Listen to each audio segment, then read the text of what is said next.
I do what a lot of pastors do, which is I'll read 2, 3, 4 weeks in advance. So I know what I'm going to work with, and I just kind of have that perking away in the back of my head. So a couple weeks ago, I was looking and seeing, what am I preaching on?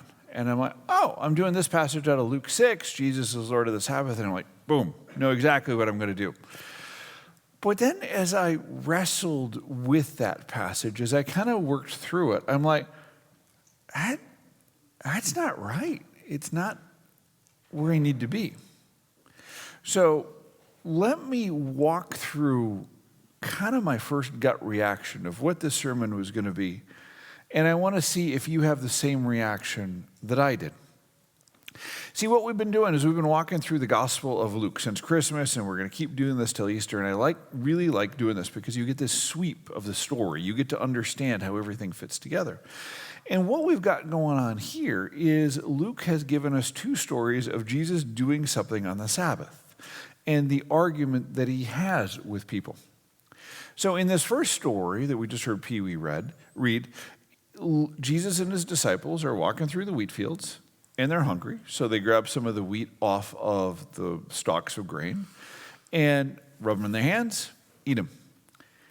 And the Pharisees get mad. If you'd put that first slide up, please. Pharisees get mad and they say, why are you doing what is not lawful to do on the Sabbath?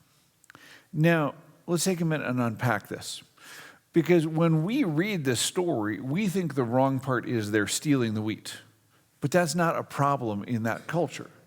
Because what you would do in this culture is you would, if you were hungry as you're walking along, you're out in the middle of the wheat field, you would just grab some off and eat it. It was fine. You couldn't take enough to harvest, but it was you couldn't take enough to sell, but if you were just taking some to eat because you were hungry, it was fine.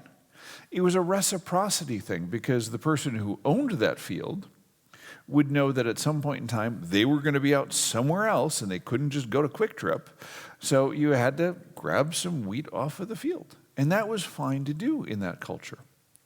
But the reason the Pharisees are mad about this is because it's the Sabbath.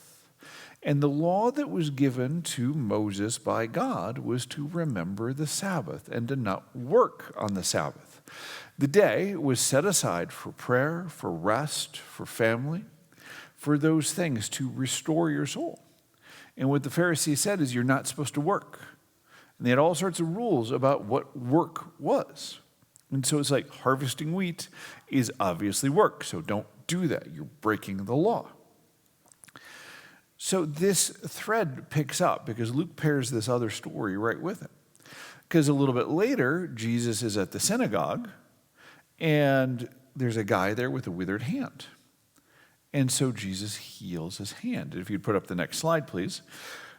The Pharisees get really, really mad about it and say, why are you doing this work on the Sabbath? And Jesus says, I ask you, is it lawful on the Sabbath to do good or to do harm, to save life or destroy it? He's saying, look, what's more important? What matters more?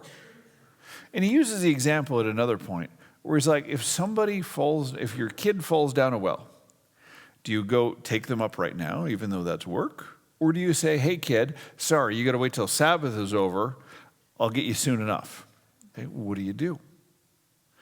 And my initial reaction when I was reading this passage and thinking about what I was going to preach on was I was going to work through this and ask this question.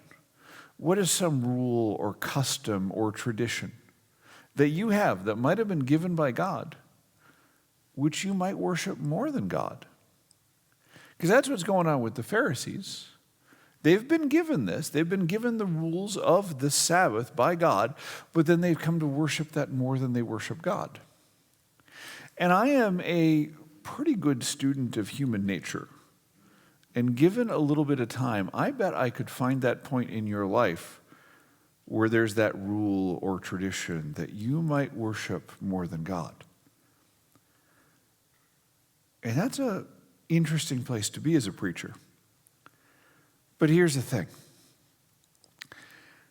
I don't think that's what we're wrestling with here. We're not wrestling with an over-adherence to a set of rules. I don't think that's the issue facing our culture right now. was having a conversation with Anna a couple weeks ago. We were talking about preaching. And I said to her, the thing that we have to do as preachers is we have to figure out what that pain point is, what that most challenging piece of a particular passage of Scripture is for us. Not for anybody else, but for us. What challenges us? What makes us think? What makes us have to do a double take or just lean back from the table and say, I really struggle with this. And let me show you what this passage was for me. If you want to put up that next slide, please. Jesus said to them, the Son of Man is the Lord of the Sabbath. Here's what I have trouble with. Now, when Jesus refers to himself as the Son of Man, don't worry about that. That's just a prophetic title, a messianic title. For our purposes today, all you need to know is that he's referring to himself. So when Jesus says, I am the Lord of the Sabbath, he's using that as present tense. It's not, I was the Lord of the Sabbath and then I'm putting it away. I'm abolishing it. I got rid of it. He's saying, no, I am now, I have been, and will forevermore be the Lord of the Sabbath. And I find that really challenging because I'm bad at the Sabbath. I'm bad at resting. And let's be honest, most of us are. We live in a culture that idolizes busyness and hustle and energy and everything else. And we have all the world's entertainment in the palm of our hand. We never take time to breathe, to rest. And at a gut level in our soul, we know it's bad. We know it's bad for us when we don't rest. Let me tell you a story. And I'm sure a lot of you are going to empathize with this. So a couple weeks ago, I was having one of those weeks. You know how that is when you have the week where it's just stuff stacked on stuff, stacked on stuff, stacked on stuff? And I get towards the end of the week, and I'm having, on top of that week, this particular day, I was cleaning up other people's messes. Happens to all of us, no judgment. A lot of times people are cleaning up my messes, so I can't get mad at having to clean up anybody else's. But I got a couple things I need to do to clean up something somebody else did. And so I was frustrated because then I can't clean up my own stuff. And I get towards the end of the day. And then I have to make this phone call. And I'm trying to call one of these customer service lines. And I get the automated system. And you know how you got to work through, and it's like, well, if it's this, press 1. If it's this, press 2. And you kind of guess all your way through. And they get to the question that I hate, where the automated system says, can you please tell us what you're calling about today? And I always hate that because it's always wrong, okay? And so I forget whatever I said. I think I said operator. And they said, in order to connect you with an operator, please tell us what you'd like to talk about today. And I forget what I said, but it was something wrong. It was like, I heard you say you'd like to get an estimate. And I'm like, no. And so it asked me again, what do you like to talk about? And I say whatever it is. And they say, would you like to get an estimate? I'm like, no. And this goes on 3 or 4 times. And I am just screaming at this thing. Lorianne can vouch for me. She was there. I'm just having this meltdown at the kitchen table because this stupid bot couldn't understand what I was saying. And as much as I say it was the bot's fault, it was mine. Because I had not taken any rest that week. My soul was frazzled. My soul was out of sorts. You see, when Jesus is talking about the Sabbath, when Jesus is talking about this, and when God gives us the Sabbath, it's not just because God says you need this. He's saying you need this to be who you're made to be. The law was given 1,400 years prior to Jesus, 3,400 years ago from our time now. And it is given for 2 things: to help us worship God, to help us love each other. Think of it this way, the 10 Commandments. The first 3 commandments, you shall have no other gods, do not use the Lord's name in vain, and remember the Sabbath. They're all related to how do we love God. The other commandments, don't lie, don't cheat, don't steal, don't commit adultery, don't murder, and so on and so forth. They're how do we live together in community. And so when Jesus gets asked, what is the greatest commandment? He says, love the Lord your God with all your heart, soul, and mind, and love your neighbor as yourself. And that's what all of this is given for. And so when we're given the Sabbath, it's not, don't work, it's you need to rest.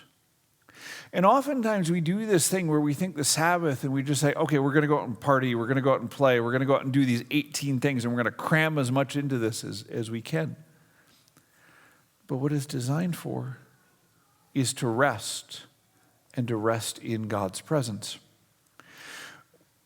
We were better, at least I was better at this when I was younger. One of the things that I was thinking about as I was doing the prep work this week is when Lorianne and I first were married, we were down in Texas and we were trying to start this church. And so we didn't have a building, so we were doing all the meetings in our house. And in some ways that was really nice, it was convenient, it was warm, but in other ways it was really hard because work would bleed into everything. And you'd go from having a meeting with a bunch of people, which was good because they were great people. Sometimes it was intense though. And it's like, okay, everybody's left. This has now gone from my meeting space to my living room. It's not as restful. One of the disciplines and the habits we got into is on Sunday nights when we got done with all the work stuff, is we'd turn off the ringers on the phones, because this was so long ago we had landlines. I know. If you don't know what that is, ask your parents. We'd turn off the ringers on the phone and we would yell Shabbat Shalom, which is peace of the Sabbath. And it was just a neat tradition, and I was kind of thinking about that fondly. Because it's so hard for us, so hard for me, to take that time and to rest in God's presence. You see, this isn't about just not working. It's about resting in the person who has made you. And I have come to appreciate this hour that we have on Sunday morning more and more as I go through life. Because it's an hour we're not looking at our phones. It's an hour we're not thinking about where's this next place I need to be. It's an hour when we're not saying, I got to be over there now. It's an hour we can rest, we can pray, we can sing, and we can look towards God's presence. Now, there's one piece of this that I want to make sure that we deal with, because otherwise it can get messy. If you want to put up that next slide, please, the Romans slide. We get into this mode sometimes where we think, I have to earn God's favor. And what Paul writes in Romans is, Paul writes this, for Christ is the end of the law for righteousness to everyone who believes. And there's a lot packed into that word, the end. Could also mean the fulfillment, the accomplishment, the perfection. And so really what Paul is writing, he's saying, look, Jesus has fulfilled this commandment for all of us. You're not saved by it. You're not going to heaven because you perfectly observe the Sabbath. You're going to heaven because of what Jesus has done for you. But it's important to remember that Paul also writes about this as the law is a teacher. The law was given to guide us. It's interesting. I had the occasion to worship at a Messianic Jewish congregation once or twice. And if you ever get the opportunity to do this, go. It is so much fun. But these are people who are Jewish, and they're ethnically and traditionally Jewish, but they believe Jesus is the Messiah. And I feel like I know my Bible pretty well, but these guys know the Bible 100 times better than I ever will. And they're fascinating. But their attitude is so interesting because they say, yes, Jesus died for our sins and gave us new life. And we're saved through that. But we still keep the law because it draws us closer to Jesus. And that is just such an interesting attitude. Because we kind of have this cultural reflex, like, no, I don't need the rules. I don't need any of that. I don't want to do any of that. It's almost like it's something in our soul that just cannot abide by it. And yet here they are. They're saying, hey, we're not doing this to get into heaven, but we're doing it because it draws us closer to God. And I want to encourage you in that, to remember these things, not as a way to earn God's favor, but as to do something that God has called us to do, to rest in his presence, to take time, to say, yes, Jesus, you have done this for us, but because we need your rest, we can do that. If you would put up that last slide, please. I was thinking about where I wanted to end this and what particular Bible passage, talking about resting in God.